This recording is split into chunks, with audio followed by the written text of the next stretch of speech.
Welcome to today's breakdown. If you or someone you care about depends on Medicare in 2026, or if you are approaching that stage of life, you absolutely need to pay attention to what we are covering right now. We are going to thoroughly examine the complex and honestly two-sided landscape of Medicare heading into 2026. This is not the same program it was 5 years ago. Significant financial shifts are underway, some genuinely beneficial and some quite concerning.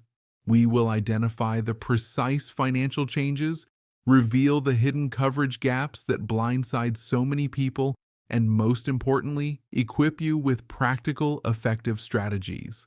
The goal is straightforward. We want to help you avoid the kinds of devastating financial surprises that can completely derail a retirement. So let us get started. Right from the beginning, I have a critically important question for you. Do you know the precise distinction between skilled care and custodial care? I understand it sounds like pure technical jargon, something buried deep in an insurance handbook. But misunderstanding this definition in 2026 could cost you well over $100,000 entirely from your own pocket. That is not an exaggeration. It is one of the most widespread and genuinely dangerous misconceptions in all of American healthcare. People simply assume Medicare covers everything they will need as they age. That assumption carries a very steep price. We will examine this in depth later and explain exactly how to shield yourself from falling into this costly trap. Here is today's outline. First, the 2026 Medicare cost changes. Second, surprising 2026 coverage gaps. Third, the nursing home trap. Fourth, navigating medical care outside the United States. And fifth, smart tax and financial strategies. Let us begin. Section 1. The 2026 Medicare cost changes. The year 2026 is bringing some long-awaited financial improvements for Medicare recipients, particularly around prescription medications. This is significant. Under recently passed legislation, Medicare was granted authority to directly negotiate prices on select expensive brand-name drugs that lack affordable generic alternatives. 10 medications were chosen for this first round of negotiations, and they treat some of the most widespread conditions people face, from diabetes to cancer. The resulting savings numbers are striking. The impact on people who depend on these medications daily is substantial. Let us look at a few specific examples to illustrate the point. The diabetes medication Jardiance drops from a 2023 list price of $527 monthly down to a negotiated price of $113. That represents a 79% reduction. That is genuine money returned to your wallet every single month. Then there is Farxiga, another major medication, falling 68% from $556 down to $178. And then consider the rheumatoid arthritis drug Enbrel. This one is truly transformative. It sees a dramatic 67% reduction, dropping from over $7,000 down to roughly $2,300. That is not spare change. For many people, that is the equivalent of rent or a mortgage payment being eliminated from their annual expenses. Across these 10 medications combined, nearly 9 million enrollees are projected to save an estimated $1.5 billion in out-of-pocket costs this year alone. It represents a fundamentally important shift in how Medicare approaches high-priced medications. Continuing with the encouraging news, I want you to remember this number clearly. $2,100. This is the new absolute annual ceiling on out-of-pocket prescription drug spending for Part D enrollees in 2026. For context, this cap was introduced at $2,000 in 2025 and has now been adjusted upward by 5% to reflect inflation, landing at $20,100. The existence of this ceiling is an extraordinary relief. For many years, Part D plans had no firm absolute limit. There was the notorious coverage gap and a percentage-based catastrophic phase where costs continued indefinitely. It pushed countless older Americans to skip refills or split their pills in half just to manage financially. It was a genuinely painful situation. But now, once your personal out-of-pocket spending reaches $20,000, you are fully protected from any additional drug costs for the remainder of that calendar year. It does not matter whether your medications cost $5,000 or $50,000. Your personal financial exposure ends at $2,100. That creates predictability, and in retirement, predictability is absolutely invaluable. However, we need to be balanced here. These prescription drug victories must be weighed against rising baseline costs. The system functions somewhat like a seesaw.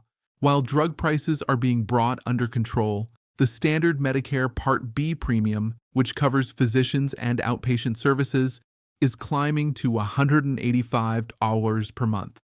That is nearly an $18 increase from the prior year. Additionally, the maximum Part D deductible, the amount you must pay before your drug coverage activates, is rising to $615. What does this mean practically for your daily life? Since most enrollees have Part B premiums deducted automatically from their Social Security payments, these increases will likely absorb a portion of your Social Security cost of living adjustment. You may receive a Social Security increase, but Medicare takes a larger share before that money ever reaches your account. It is a balancing act you genuinely need to factor into your monthly financial planning. Section 2. Surprising 2026 Coverage Gaps. Understanding precisely what original Medicare still does not cover in 2026 is essential, so you are never caught unprepared at a medical appointment. Many people believe that original Medicare Parts A and B combined covers virtually everything comprehensively. It does not. It contains some remarkable omissions for everyday healthcare needs. First, routine dental care. Cleanings, fillings, root canals, and dentures are not covered. You may have seen advertisements suggesting Medicare covers dental. That typically refers to Medicare Advantage. While some Advantage plans do include dental benefits, they frequently cap those benefits at $1,500 to $2,000 annually. Anyone who has undergone significant dental work knows that a single crown or implant can exhaust that entire $2,000 allowance immediately, leaving you entirely responsible for remaining costs. What about vision? Routine eye exams and prescription glasses are largely paid entirely out of pocket. Hearing aids, which are critically important for staying socially connected and can easily run thousands of dollars per ear, are not covered by original Medicare. Cosmetic procedures are understandably excluded, but here is one that genuinely surprises almost everyone. Adult incontinence supplies are completely excluded. The reason? Medicare officially classifies them as personal hygiene products rather than medical treatment. This represents a significant ongoing expense for millions of aging Americans, and Medicare contributes nothing toward it. Planning for these gaps is absolutely necessary. There is another coverage development you need to be aware of, particularly depending on your location. A new 6-year pilot program is launching in 6 specific states: Arizona, New Jersey, Ohio, Oklahoma, Texas, and Washington. This program introduces something original Medicare has not traditionally emphasized: prior authorization. If you reside in one of these states, you may now need prior authorization for certain medical devices or procedures under original Medicare. The Centers for Medicare and Medicaid Services states the program is designed to reduce potentially unnecessary procedures and control costs.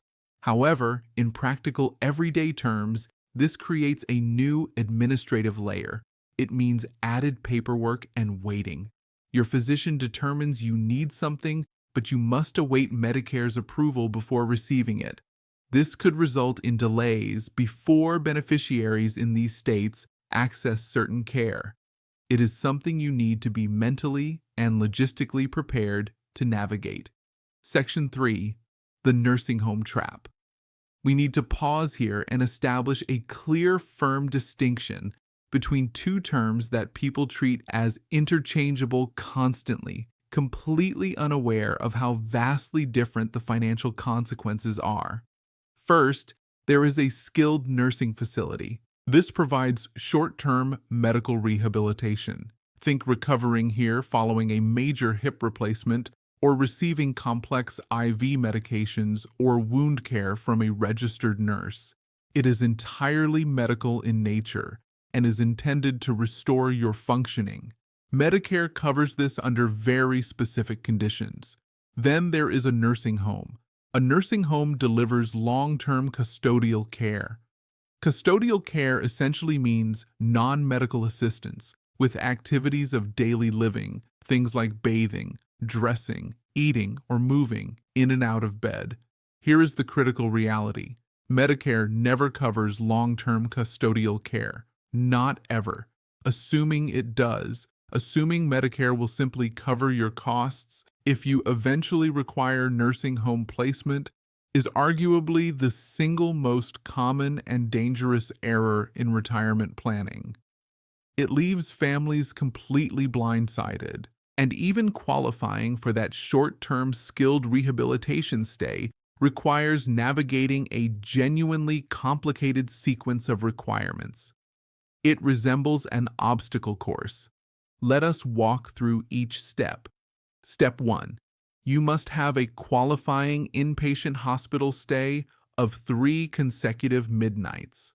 Importantly, your discharge day does not count toward those 3 days. Step 2. You must enter the skilled nursing facility within 30 days of leaving that hospital. You cannot delay for several months and then decide to go. Step 3. You must genuinely require skilled medical services explicitly ordered by a physician, something you could not manage independently at home. Step 4. If you successfully meet all of those requirements, Medicare covers a maximum of 100 days per benefit period. Days 1 through 20 are fully covered at no cost.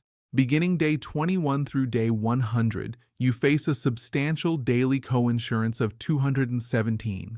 That accumulates with startling speed. After day 100, Medicare contributes absolutely nothing. You bear the entire cost yourself. This is precisely where many families encounter a completely unexpected crisis. Be very cautious of something called observation status. Picture this scenario. You are brought to the hospital urgently. You spend 4 days there. You are lying in a hospital bed, wearing a hospital gown, eating hospital meals, with physicians running tests consistently. You are then transferred to a rehabilitation facility. Weeks later, a large bill arrives in the mail, thousands of dollars. Why?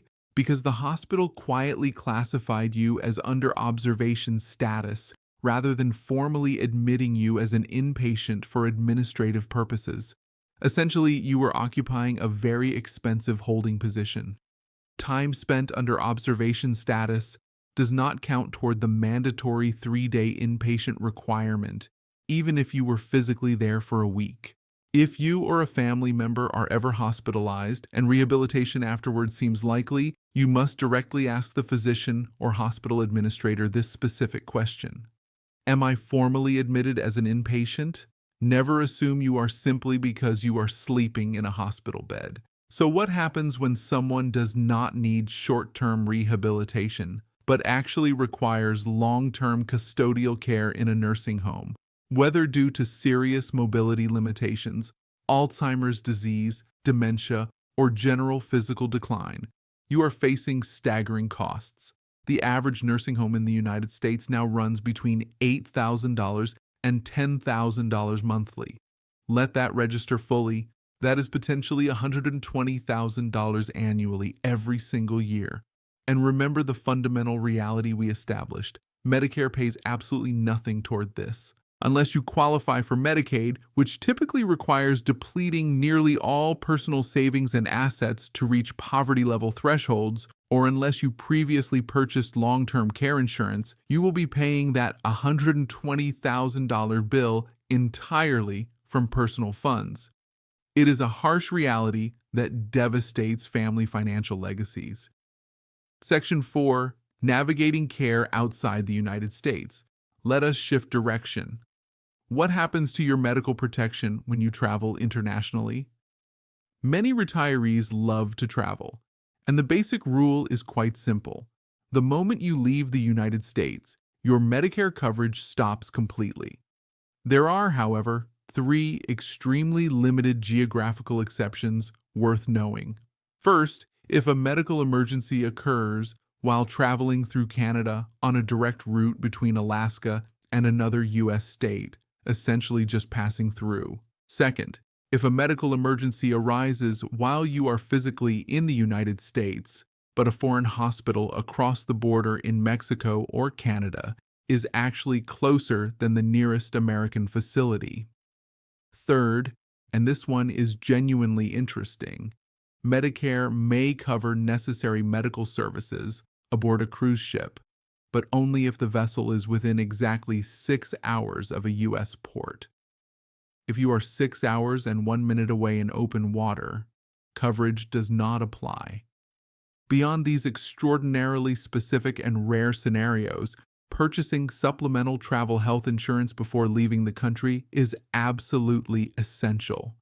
Do not depend on Medicare internationally. Section 5. Smart tax and financial strategies. Take a moment to breathe. We have addressed many uncovered costs and potential financial dangers, but there is no need to feel overwhelmed. Now we turn to how you can effectively manage the weight of these out-of-pocket expenses. The critical concept here involves a specific rule, the IRS medical expense deduction. When your unreimbursed medical expenses are sufficiently high in a given tax year, you may itemize them on your return. The rule allows you to deduct the portion of medical costs exceeding 7.5% of your adjusted gross income. Let us work through the numbers together for clarity. Suppose your adjusted gross income is $50,000. 7.5% of $50,000 equals $3,750. That figure is your threshold. Now imagine you experienced a particularly difficult health year and spent $35,000 out of pocket on major dental procedures, hearing aids, and hospital coinsurance payments. Under this rule, you may deduct everything spent above that $3,750 threshold. Subtracting $3,750 from $35,000 leaves you with a $31,250 deduction that meaningfully reduces your tax liability for that year. It is a powerful financial tool when you understand how to apply it. What qualifies toward this deduction? The IRS is actually quite accommodating here. You can include those increasing Medicare Part B and Part D premiums deducted from your checks. You can absolutely include the out-of-pocket costs for hearing aids, dentures, and eyeglasses, representing those Medicare gaps we discussed. Hospital service fees count. Even transportation costs to and from medical appointments are included. What about nursing home expenses? Yes, nursing home care may be included, but only when the primary purpose of the stay is to receive genuine medical care rather than the custodial assistance discussed earlier. The essential takeaway is this: by maintaining thorough records and receipts throughout the year, you can transform those painful, uncovered Medicare costs into meaningful tax savings. Document everything carefully. We have covered an enormous amount of ground together today, from the remarkable new savings on negotiated prescription drugs and that $2,100 annual cap, all the way to the sobering $120,000 annual reality of nursing home costs and the critical importance of understanding observation status. Here is the final and most important question to consider right now. Medicare is clearly evolving in 2026, but are your plans evolving with it? You now have the information. You understand the full picture. Use this opportunity to review your current coverage, reassess your long-term care planning, talk with your family, and update your financial strategy so that your healthcare coverage supports rather than undermines your retirement in the years ahead. Thank you for spending this time on this important topic, and remember to keep your focus on both your health and your financial well-being.